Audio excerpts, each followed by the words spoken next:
nimesema mimi ni Mkenya, niko Kenya kwetu, nimefanywa madhambi.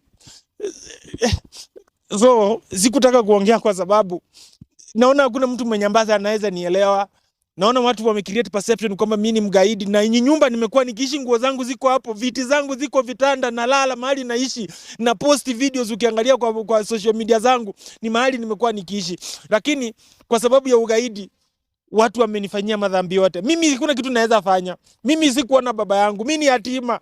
Mimi ni kijana ambaye nimejilea, nimefika hapa bila kuona baba yangu. Hello and welcome back. Please remember to subscribe. On today's story, controversial musician Alex Apoko, aka Ringtone, has been bad exposed as a property grabber after a South Sudan family claims its property that they've not occupied for almost 10 years.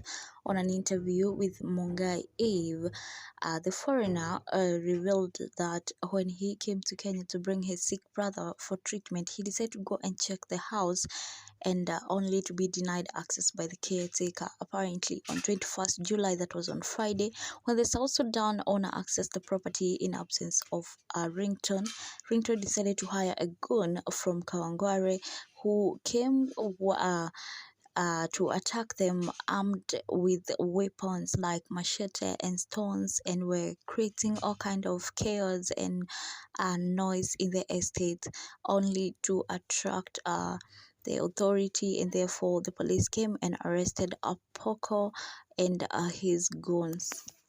After a week behind bars, Ringtone was interviewed and he sounded so shaky, and Kenyans have not been convinced that indeed Ringtone is the legal owner, and most of them have told them that if you're the true owner, then you should go ahead and produce the documents. In all this case, Ringtone did not mention how he acquired the property. Thank you so much for your time, and remember to subscribe. Let's keep tuned, and thank you so much.